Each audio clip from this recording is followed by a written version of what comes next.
तो कहानी की शुरुआत साल 1989 के समय को दिखाते हुए होती है, जहां हम हाई स्कूल स्टूडेंट माइक को देखते हैं जो कि बास्केटबॉल की प्रैक्टिस कर रहा होता है। असल में माइक हाई स्कूल का बास्केटबॉल स्टार होता है। यहाँ माइक के कोच मर्फी उसे बताते हैं कि आज रात एक स्काउट गेम खेलने आ रहा है और अगर तुमने अच्छा गेम खेला तो तुम्हें स्कॉलरशिप मिल सकती है। इसके बाद कोच सभी प्लेयर्स का फोटोशूट करने को कहते हैं। तब माइक नेड नाम के प्लेयर का इंतजार करने को कहता है। थोड़ी देर बाद वहाँ नेड आता है जो कि हैरी पॉटर के कपड़े पहनकर आया हुआ था। नेड को देखकर सभी प्लेयर हंसने लगते हैं, जिससे माइक को बहुत दुख होता है क्योंकि वो नेड का सबसे अच्छा दोस्त है। खैर, रात होने पर गेम शुरू होता है जहाँ माइक और उसकी टीम के लिए चीयर किया जाता है और माइक भी अपने फैंस के लिए डांस करता है। अब जैसे ही गेम शुरू होने वाला होता है तब माइक की नजर अपनी गर्लफ्रेंड स्कारलेट पर जाती है, इसलिए माइक जल्दी से स्कारलेट के पास जाता है और उसे हक करता है। लेकिन स्कारलेट का मूड ठीक नहीं था, इसलिए माइक उसे उसकी प्रॉब्लम के बारे में पूछता है। तब स्कारलेट बताती है कि वो प्रेग्नेंट है।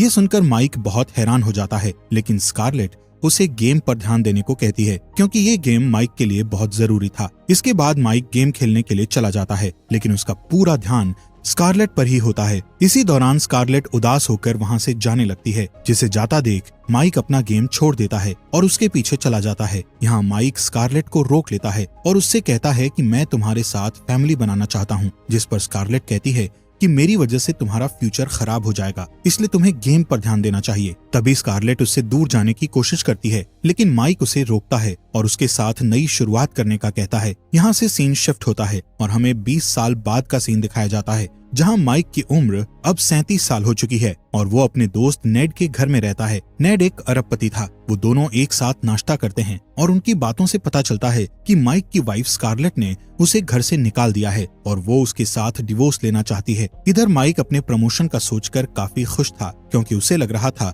कि वो प्रमोशन होने के बाद अपने रिलेशन को ठीक कर लेगा। खैर, माइक अपने ऑफिस जाता है जहाँ माइक का बॉस डीन माइक की जगह एक लड़की का प्रमोशन कर देता है। इस बात से माइक डीन से लड़ने लगता है और उसे कहता है कि मैं पिछले 16 साल से इस कंपनी में काम कर रहा हूँ और तुमने कुछ महीने पहले आई उस लड़की को प्रमोशन दे दिया। माइक गुस्से में जॉब छोड़ देता है और अपने बच्चों को लेने के लिए स्कूल चला जाता है। ये वही स्कूल था जिसमें माइक पढ़ा करता था। माइक सबसे पहले स्कूल के बास्केटबॉल कोर्ट में जाता है और वहाँ लगी अपनी फोटो को देखकर अपने पुराने दिन याद करने लगता है। तभी उसकी नजर स्कूल के बूढ़े जेनिटर पर जाती है। माइक उस जेनिटर से कहता है कि मेरा बचपन बहुत अच्छा था, काश मैं फिर से अपने बचपन में वापस लौट पाता। ये सुनकर जेनिटर उससे पूछता है कि क्या तुम कुछ और करना चाहते थे, जिस पर माइक उदास होते हुए हाँ में जवाब देता है। इस बात पर जेनिटर मुस्कुराने लगता है। तभी माइक की बेटी मैगी अपने दोस्तों के साथ वहाँ आती है, जिस दौरान माइक देखता है कि वो बूढ़ा जेनिटर अचानक से गायब हो गया है। खैर, माइक इस बात पर ज्यादा ध्यान नहीं देता है। इसके बाद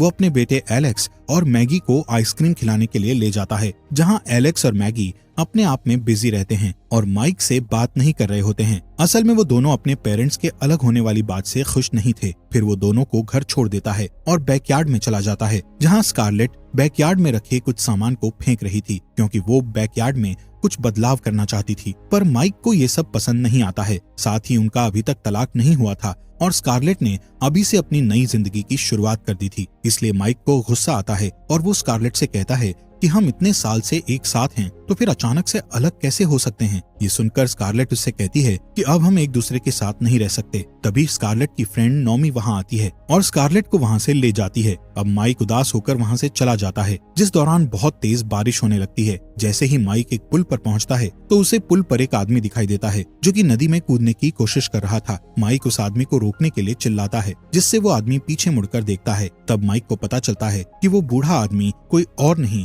बल्कि उसके स्कूल का जेनिटर है, जिससे वो आज ही मिला था। खैर, वो बूढ़ा आदमी माइक को देखकर मुस्कुराता है और अचानक से नदी में कूद जाता है। ये देखकर माइक जल्दी से पुल के किनारे जाकर नीचे पानी में देखने लगता है, जिस दौरान उसे एक झटका लगता है और वो नदी में पड़ रही एक भंवर में जाकर गिर जाता है। पर किसी तरह वो नदी से बाहर आ जाता है और सीधे नेड के घर पहुंचता है। यहाँ सबसे पहले वो शावर लेने के लिए जाता है। तब वो मिरर में खुद को देखकर चिल्लाने लगता है। असल में माइक उस नदी में गिरने के बाद 17 साल का हो गया था। माइक की चीख सुनकर नेड वॉशरूम में आ जाता है और माइक को अनजान समझकर उस पर हमला करने लगता है, जिससे दोनों के बीच हाथापाई होने लगती है। तब माइक उसे समझाने की कोशिश करता है, लेकिन नेड उसकी बात नहीं सुनता। इसलिए माइक नेड को बचपन के बारे में बताकर उसे याद दिलाने की कोशिश करता है कि वो उसका दोस्त माइक ही है। तभी नेड की नजर माइक की पुरानी फोटो पर जाती है, जिसे देखकर नेड समझ जाता है कि वो उसका दोस्त माइक है। अब नेड और माइक समझने की कोशिश करते हैं कि आखिर उसके साथ क्या हुआ है। तब नेड कहता है, मुझे लगता है कि तुम्हें स्पिरिट गाइड ने वापस से 17 साल का बना दिया है। ये सुनकर माइक को लगता है कि वो बूढ़ा जेनिटर ही स्पिरिट गाइड था और उसी ने उसे 17 साल का बनाया होगा। इसलिए माइक जल्दी से अपने स्कूल जाता है और स्टूडेंट से उस बूढ़े जेनिटर के बारे में पूछने लगता है। तब माइक को एक फीमेल जेनिटर बताती है कि वो इस स्कूल की जेनिटर है और उसके अलावा यहाँ कोई भी जेनिटर नहीं है। तभी माइक को एक रोशनी दिखाई देती है जो कि फर्श पर पड़े पानी से आ रही थी। जब माइक पानी को देखते हुए आगे बढ़ता है तो वो बास्केटबॉल कोर्ट में पहुंच जाता है, जिससे उसे लगता है कि शायद उसे भगवान ने एक और मौका दिया है ताकि वो अपनी जिंदगी को दोबारा से शुरू कर सके। इसलिए सबसे पहले वो नेड के पास जाता है और उसे बताता है कि मैं हाई स्कूल में फिर से पढ़ना चाहता हूँ। इस बात पर नेड मना करता है, पर माइक ने डिसीजन ले लिया था, इसलिए नेड को उसकी बात माननी पड़ती है। जिसके बाद नेड और माइक हाई स्कूल जाते हैं, जहां नेड माइक को अपना बेटा बनाकर उसका एडमिशन करवाता है और माइक को नया नाम देकर उसे मार्क बुलाता है। यहाँ नेड जब प्रिंसिपल जेन को देखता है तो उसे जेन से प्यार हो जाता है, इसलिए वो इसके साथ फ्लर्ट करने लगता है, लेकिन माइक उसे खींचकर बाहर ले जाता है। माइक बहुत ही अजीब कपड़े पहने हुए था, इसलिए स्टूडेंट्स उसके कपड़ों को देखकर हंसने लगते हैं, इसलिए नेड उसे शॉपिंग कराता है। अगले दिन माइक अच्छे कपड़े पहनकर एक स्पोर्ट्स कार से स्कूल आता है, जिससे उसे सभी देखने लगते हैं। इसके बाद माइक अपनी क्लास में जाता है, जहां उसके पास स्कारलेट का फोन आता है। असल में आज उनके डिवोर्स की सुनवाई थी, पर माइक इस हाल में कोर्ट नहीं जा सकता था, इसलिए वो स्कारलेट से झूठ बोलता है कि वो देश से बाहर आया हुआ है। इसी बीच एक चीयर लीडर लड़की माइक को डेट करने के लिए पूछती है। ये सुनकर स्कारलेट को बहुत गुस्सा आता है, इसलिए वो अपने वकील से दोनों बच्चों की फुल कस्टडी लेने को कहती है। तभी क्लास में मैगी आती है, जिसे देखकर माइक स्कारलेट से कहता है कि मैं अपने बच्चों के बहुत करीब हूँ और तुम मुझे उनसे दूर नहीं कर सकती। क्लास खत्म करने के बाद माइक बास्केटबॉल की प्रैक्टिस करता है। तभी कोच मर्फी की नजर माइक पर जाती है और वो माइक को बास्केटबॉल टीम में खेलने को कहता है। इसके बाद माइक वॉशरूम में जाता है और नेड को कॉल करके उसे खुशखबरी सुनाने लगता है। इसी दौरान माइक देखता है कि एलेक्स को किसी ने टेप से बांधकर वॉशरूम में बंद कर दिया है। वो एलेक्स से उसकी ऐसी हालत करने वाले का नाम पूछता है, जिस पर एलेक्स बास्केटबॉल टीम का नाम लेता है। यहाँ माइक एलेक्स को बताता है कि मैं तुम्हारे चाचा नेड का बेटा मार्क हूँ। माइक जल्दी से एलेक्स को खोलता है और उसे अपने साथ लंच के लिए ले जाता है, जहाँ माइक को पता चलता है कि एलेक्स को चीयर लीडर की हेड निकोल से प्यार है।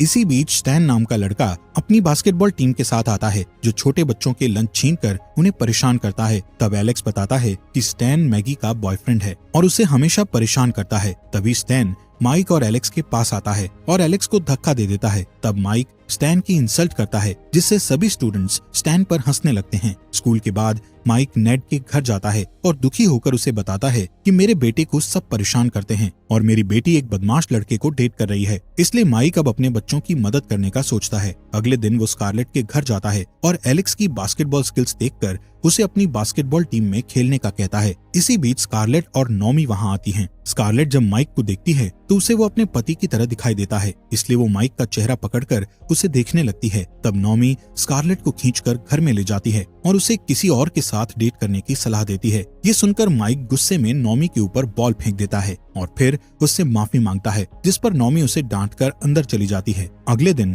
क्लास में माइक स्टैन और मैगी को किस करते हुए देखता है, जिससे उसे बहुत गुस्सा आता है और वो स्टैन पर हमला कर देता है, जिससे दोनों में लड़ाई हो जाती है और स्टैन माइक को बुरी तरह पीटने लगता है। तभी कुछ स्टूडेंट्स उनका वीडियो बना लेते हैं और उस वीडियो को वायरल कर देते हैं, इसलिए प्रिंसिपल माइक और उसके पिता नेड को ऑफिस में बुलाती है, जिससे नेड जेन से मिलने की खुशी में तैयार होकर आता है और जेन को इम्प्रेस करने की कोशिश करता है, लेकिन जेन उसे भाव नहीं देती है। इसके बाद माइक स्कारलेट के घर जाता है और स्कारलेट को बैकयार्ड में काम करते हुए देखता है। तब स्कारलेट उसे अपने पेड़ पौधे दिखाने लगती है। तब माइक डेली आकर स्कारलेट की मदद करने का सोचता है। साथ ही वो एलेक्स को बास्केटबॉल की ट्रेनिंग देने लगता है और मैगी को स्टैन से दूर रखने की कोशिश करता है। कुछ दिन बाद माइक और एलेक्स दोनों को एक ही टीम में ले लिया जाता है। इस बात पर स्कारलेट खुश होती है और माइक को अपना बैकयार्ड दिखाने ले जाती है, जहां माइक उसकी तारीफ करता है। तभी स्कारलेट उसे बताती है कि आज वो एक डेट पर जा रही है। यहाँ माइक स्कारलेट को मिरर के सामने नाचते हुए देखकर उसे डांस सिखाने लगता है, जिस दौरान वो स्कारलेट से उसके पति के बारे में पूछता है, जिस पर स्कारलेट कहती है कि मुझे पूरा यकीन है कि वो अब दोबारा मेरे साथ नहीं रहेगा। तभी एलेक्स वहाँ आता है और बताता है कि घर पर डीन आया हुआ है। असल में स्कारलेट माइक के एक्स बॉस के साथ ही डेट कर रही थी। इस बात से माइक नाराज हो जाता है और स्कारलेट से बात करने की कोशिश करता है, लेकिन स्कारलेट वहाँ से चली जाती है। जिसके बाद स्टैन वहाँ आता है और मैगी को अपने साथ एक पार्टी में ले जाता है। तब माइक भी एलेक्स को लेकर उस पार्टी में चला जाता है। यहाँ पार्टी में एलेक्स निकोल को देखकर भागने लगता है, जिस पर माइक उसे समझाता है कि उसे निकोल से भागना नहीं चाहिए बल्कि उससे बात करनी चाहिए। इसके बाद माइक मैगी को ढूंढने लगता है, जिस दौरान उसे मैगी की दोस्त रोकती है और उसके साथ फ्लर्ट करने लगती है, पर वो उन्हें किसी तरह समझाकर वहाँ से निकल जाता है और मैगी को ढूंढकर उससे पूछता है कि तुम्हें स्टैन में अच्छा क्या लगता है, जिस पर मैगी बताती है कि मैं स्टैन को पसंद करती हूँ और हाई स्कूल के बाद उसके साथ ही रहने वाली हूँ। ये सुनकर माइक को गुस्सा आता है और वो उसे स्टैन से दूर रहने को कहता है, पर मैगी गुस्से में वहाँ से चली जाती है। अगले दिन स्कूल में बास्केटबॉल मैच होता है, जिसे देखने के लिए स्कारलेट और डीन भी आते हैं, पर माइक की टीम 1 नंबर से पीछे होती है। तभी माइक स्टैन को मैगी के साथ देखकर गुस्सा होता है, इसलिए वो स्टैन को बॉल पास करने की जगह एलेक्स को बॉल पास करता है, जिससे एलेक्स स्कोर करके टीम को जिता देता है। तब निकोल एलेक्स को बधाई देती है और एलेक्स बहुत खुश होता है। इधर नेड भी प्रिंसिपल जेन को डिनर डेट के लिए मना लेता है। यहाँ माइक निकोल और एलेक्स को एक साथ करने के लिए अपने घर में एक पार्टी रखता है और सबको इनवाइट करता है। जिसके बाद वो मैगी को रोते हुए देखता है, इसलिए वो उसके पास जाकर उससे रोने की वजह पूछता है, जिस पर मैगी बताती है कि मैंने स्टैन को इंटीमेट होने से मना कर दिया, इसलिए उसने मुझसे ब्रेकअप कर लिया। इस बात पर माइक उसे समझाने लगता है, लेकिन तभी मैगी उसे किस करने की कोशिश करती है। तब माइक दूर हट जाता है और उसे पार्टी में इनवाइट करके चला जाता है। रात में पार्टी के दौरान माइक एलेक्स और निकोल को एक साथ देखकर बहुत खुश होता है। दूसरी तरफ नेड जेन को डिनर डेट पर ले जाता है। इधर पार्टी में स्टैन मैगी से माफी मांगने की कोशिश करता है, लेकिन मैगी उसे माफ नहीं करती। तभी माइक वहाँ आता है और स्टैन को वहाँ से चले जाने को कहता है। तब स्टैन मैगी की इंसल्ट करता है, जिससे माइक गुस्से में स्टैन पर हमला करता है, लेकिन स्टैन माइक के फेस पर मारकर उसे बेहोश कर देता है। जब माइक की आंख खुलती है तो वो अपने आप को मैगी के साथ एक रूम में पाता है, जहां मैगी उसे किस करने की कोशिश करती है, लेकिन माइक तुरंत पीछे हट जाता है क्योंकि मैगी उसी की बेटी है। वो मैगी को समझाते हुए कहता है कि मैं किसी और से प्यार करता हूँ। ये सुनकर मैगी वहाँ से चली जाती है। इधर स्कारलेट एलेक्स की तलाश में नेड के घर जाती है, जहाँ माइक उसे एलेक्स और निकोल के बारे में बताता है। थोड़ी देर बाद नेड और जेन वहाँ आते हैं। तब नेड अपने घर की हालत देखकर बहुत गुस्सा होता है और जेन की मदद से सभी स्टूडेंट्स को वहाँ से निकाल देता है। तभी स्कारलेट और माइक एलेक्स और निकोल को किस करते हुए देखते हैं। तभी माइक भी स्कारलेट को किस कर लेता है, जिससे स्कारलेट गुस्से में आकर उसे थप्पड़ मार देती है और वहाँ से चली जाती है। जिसके बाद माइक उसका पीछा करता है और उसे बताता है कि मैं मार्क नहीं बल्कि तुम्हारा पति माइक हूँ, लेकिन स्कारलेट उसकी बात पर यकीन नहीं करती और चली जाती है। इसके बाद जेन नेड से कहती है कि यही कारण है कि मैं स्टूडेंट्स के पेरेंट्स को डेट नहीं करती,